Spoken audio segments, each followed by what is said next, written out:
सभी भाइयों को राम राम। आज हमारे साथ में है हमारे जलनिया गांव से सुनीता जी कीचड़, जो जलनिया गांव से सरपंच जी का जो इलेक्शन है वो लड़ना चाहते हैं।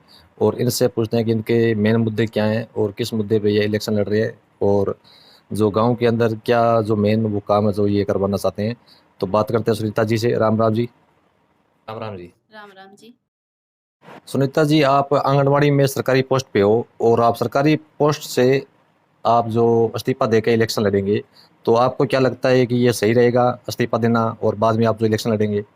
जी, हम सरकारी कर्मचारी में नहीं है। सरकारी जॉब तो है वैसे हमारी, सैलरी भी सरकार देती है, लेकिन सरकार हमें समाज सेवी मानती है। तो एक समाज सेवी का हक बनता है कि वो इलेक्शन और अपने कोई भी काम कर सकता है।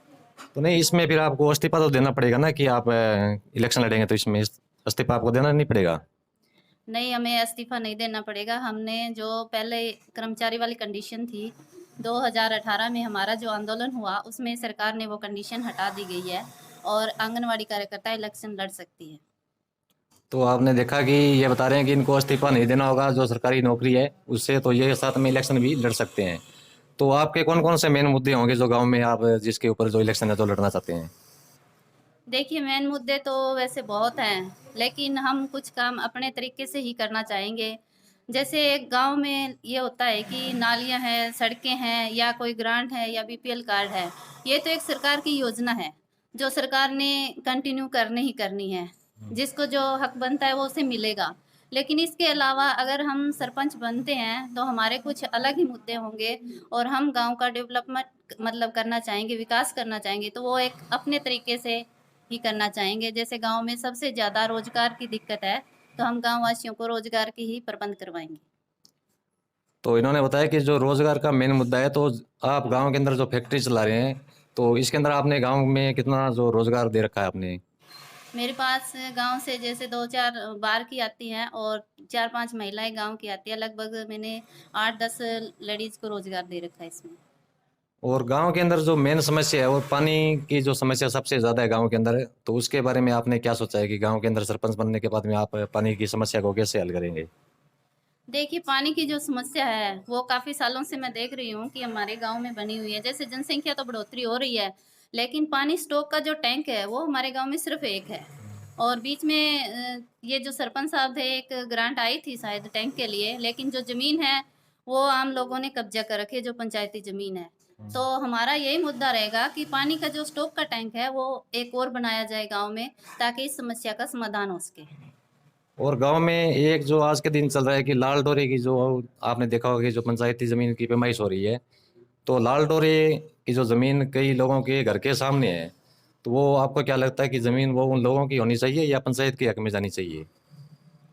देखिए, वैसे देखा जाए तो जो लाल डोरे की ज़मीन है वो पंचायत की होनी चाहिए। अगर कल को कोई पंचायत अगर कोई काम करना चाहती है, कुछ बनाना चाहती है गाँव में, गाँव के विकास के लिए, जब पंचायत के पास कोई ज़मीन ही नहीं रहेगी, तो वो कैसे गाँव का विकास कर पाएगी? गांव की जो पंचायत की जमीन है, कुछ आपने देखा है कि अवैध कब्जे गांव में कर रखे हैं, तो आप उनको छुड़वाना चाहेंगे?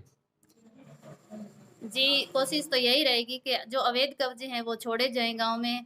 मैं इसको इलेक्शन या वोट के मुद्दे से नहीं, मैं अगर कोई भी सरपंच बनता है उनसे भी मैं यही अपील करूंगी, चाहे जो भी बने, मैं बनूं या कोई और बने, लेकिन जो कब्जे की ज़मीन है वो छूटनी चाहिए। उसमें गांव के विकास के लायक कोई ऐसी चीज़ें बननी चाहिए जहां युवाओं को रोजगार मिल सके, उनको प्रशिक्षण केंद्र बने जहां उनको प्रशिक्षण मिल सके। और गांव के युवाओं के लिए और गांव के सरकारी अस्पताल और सरकारी स्कूल के लिए आपका क्या मुद्दा है कि क्या कुछ नया होना चाहिए?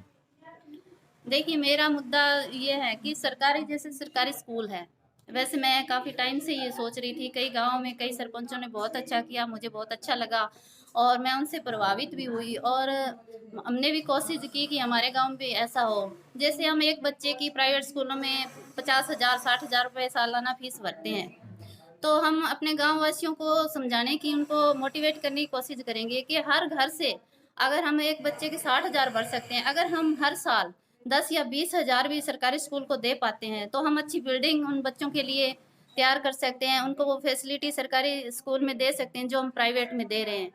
हम वैन का किराया भरते हैं, अगर वही हम अपने सरकारी स्कूल के लिए करें, तो एक तो हमारे सारे गांव जो गरीब हैं, उनको बच्चों को भी ये फैसिलिटी मिल सकेगी हमारे बच्चों के थ्रू। और सुनीता जी, आप ये बताइए कि आप इस टाइम जो चुनावी मैदान के अंदर कैंडिडेट हैं, आपको कौन सा कैंडिडेट लगता है कि आपको जो टक्कर में रहेगा?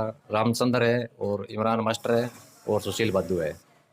देखिए, मैं तो किसी को टक्कर में नहीं मानती, मेरे लिए सब बराबर हैं। बाकी देखो गाँव के लोगों की समझ है कि वो किसको चाहते हैं और किसको नहीं चाहते हैं। अच्छा। तो देखा आपने, हमारे साथ थे हमारे जलनिया गांव से सुनीता जी खिच्चड़ और साथ में है विनोद खिच्चड़। तो आपको क्या लगता है विनोद जी कि इलेक्शन लड़ना ठीक रहेगा, या आप क्या समझते हैं इसके बारे में? हम इलेक्शन लड़ने के लिए बहुत खुश हैं। गांव की सेवा करना चाहते हैं, अच्छा। चाहे कैंडिडेट को भी कोई भी हो।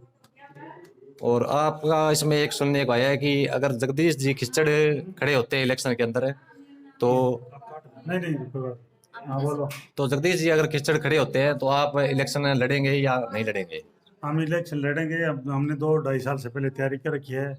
अगर वो खड़े होते तो उनको अपनी जगह उनका रसूख है, उनको वोट मिलेंगे। हम होते तो हमारी जगह मिलेंगे। अच्छा। अगर वो सोचते भी है परिवार है तो उनसे पहले हमने वो हाँ, तैयारी कर पहले रखी पहले है। आपने तो तैयारी उनको सोचना परिवार है या जो भी है। तो ठीक है। तो देखा आपने, ये थे हमारे साथ सुनीता जी खिच्चड़ और जलनिया गांव के सरपंच पद पे जो उम्मीदवार हैं। और सभी भाइयों को धन्यवाद। राम राम।